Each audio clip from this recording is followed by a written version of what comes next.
Parisiens, Parisiennes, du jour bonjour, du soir bonsoir, de l'après-midi bon après-midi, tout dépend à l'heure que vous regardez cette vidéo. En contenu des résultats de ce match, je suis en train d'essayer de me pendre. En attendant, abonnez-vous, likez, activez la cloche, tout ça ne me mange pas de temps. Et je vous donne rendez-vous dans quelques secondes pour le débrief du match Manchester City PSG.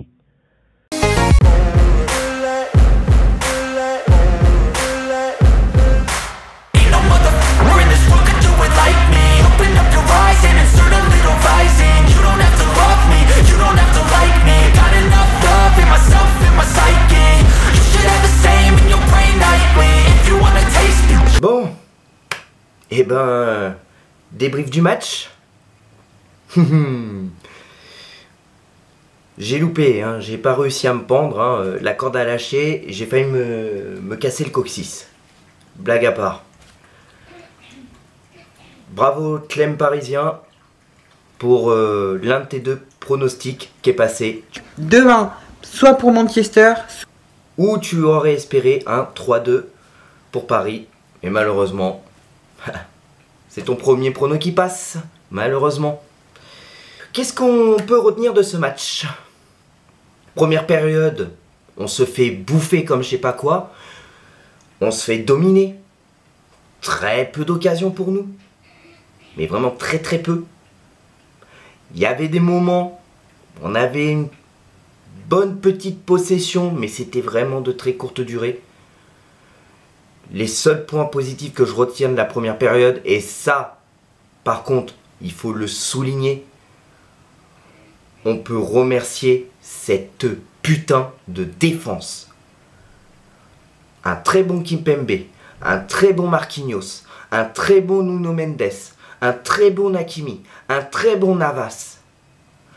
En renfort, Gay, Herrera, Paredes, ils étaient bons aussi. Parce qu'ils essayaient d'apporter quelque chose offensivement, mais ils apportaient plus quelque chose défensivement.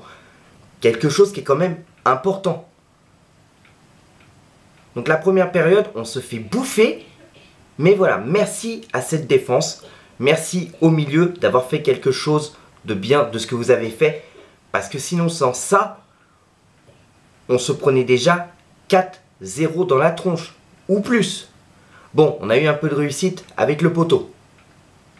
Ça, c'est la première période. Deuxième période, nos joueurs rentrent avec le sourire parce qu'entre-temps, Bruges était mené face à Leipzig 3-0. Là, ils viennent de finir le match à 5-0. Bravo Leipzig, bravo. Je n'ai pas vu les buteurs, mais ça ne m'étonnerait pas qu'il y ait Nkunku. Peut-être qu'il y est, peut-être qu'il a marqué, peut-être pas. Mettez-le en commentaire si vous en avez envie, bien sûr. Donc, ils rentrent. Les Parisiens rentrent avec le sourire. On se dit, tiens, c'est bon, ils ont appris, ça va pouvoir jouer mieux. Eh ben oui, quelques minutes, ça joue bien, ça joue parfaitement bien, ça joue fluide et tout. Et Mbappé qui marque, qui ouvre le score. Mais j'étais content. S'il fallait leur dire qu'on était déjà qualifié pour gagner, eh ben fallait le dire avant le début du match, même si c'était pas encore vrai. Mais c'était que de courte durée, malheureusement. Herrera qui sort sur blessure. J'ai fait, oh putain, ça sent pas bon. Je me dis, bon écoute, mets Di Maria à la place. Change un peu ton dispositif, mais mets Di Maria. Non, il met Pereira. Bon, ok, normal, hein. Il met poste pour poste, comme on dit. Mais, il fait sortir Gay pour mettre Di Maria. Mais non. Mais non. Fais pas ça. Pereira et Gay ont été importants au milieu avec Paredes. N'enlève pas les deux. Bon, Herrera, t'as pas le choix, il est blessé. Mais n'enlève pas Gay, merde. Laisse-le. Laisse-le jouer avec Di Maria. Mais non. Il fait rentrer après Kerrer à la place de Nuno Mendes. Parce que Nuno Mendes, a reçu un petit coup. Espérons que c'était pas très grave. Et voilà. Bizarrement, c'est 3 à la sortie. On se prend le but égalisateur. Et puis malheureusement, Marquinhos, Kimpembe, Navas ne sont pas invincibles. Ils ne peuvent pas tout stopper. Ils ont été déjà impressionnants en première période. Et évidemment, on se prend le 2-1. Voilà. Donc, oui, nous sommes qualifiés, mais nous sommes deuxièmes. Ça veut dire qu'on peut tomber sur Bayern, sur Chelsea, peut-être sur Liverpool. En gros. Il nous reste un match, mais bon. C'est d'ores et déjà sûr qu'on restera deuxième. Parce que je ne vois pas du tout Leipzig battre Manchester City. J'espère. Après, voilà. Il faut absolument qu'on gagne face à Bruges pour bien finir l'année. Maintenant, je vais revenir sur Ramos. Pourquoi on l'a mis dans le groupe? Si c'est pas pour le faire jouer. Je vous jure, je l'ai dit sur ma story, Instagram et Snapchat. J'ai même fait le pari. J'ai pas parié de l'argent, j'ai parié comme ça. J'ai dit, vous pariez combien? Non, j'ai pas dit vous pariez combien. Je parie que Ramos ne jouera pas 1 minute. C'est ce qui s'est passé. En fait, pourquoi on l'a pris Ramos? Ah! J'ai peut-être trouvé.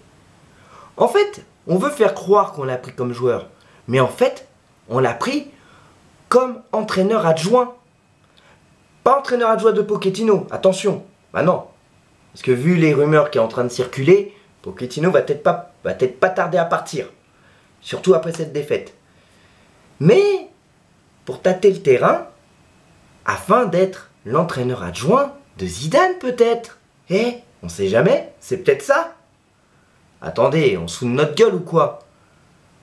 Déjà le fait qu'on le conserve, qu'on le fasse pas jouer face à Nantes, pour le conserver pour ce match face à City, je trouvais ça suicidaire. Mais tu le mets dans le groupe. Mais tu le mets dans le groupe pour pas le faire jouer quand même. À quoi ça sert? C'est tout ce que j'ai à dire pour le moment. Voilà, défaite. Défaite. De toute façon, City, c'est... Ça va être notre bête noire, quoi. Ça va être tout le temps dur face à eux. Tout le temps. Chez eux, on perd tout le temps. J'espère qu'à un moment, ça va changer. Alors franchement, je dis pas que c'est acquis. Mais si Zidane vient, j'espère vraiment que là, va y avoir un gros changement. Parce que là, on en a besoin. On a besoin que ça change. Parce que là, moi, Pochettino, ça va plus. Et je l'avais déjà dit dans une de mes vidéos il y a 10 mois. J'ai pas dit que Pochettino était nul, mais j'avais déjà des doutes sur Pochettino. Je vais pas m'éterniser là-dessus. Prochain match dimanche à 13 h face à Saint-Étienne. Donc rendez-vous pour mon débrief à chaud. Je préviens tout de suite, mon prochain prono team sera pour le match face à Bruges. Maintenant, mes prono team, ce sera que pour les gros matchs. Match de Ligue des Champions, match de coupe, les classicos, les classiques à la française comme on dit.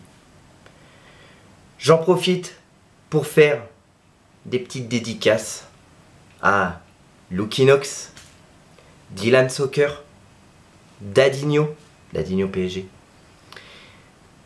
Clem Parisien, à mon pote Gino de Macam Sepanam.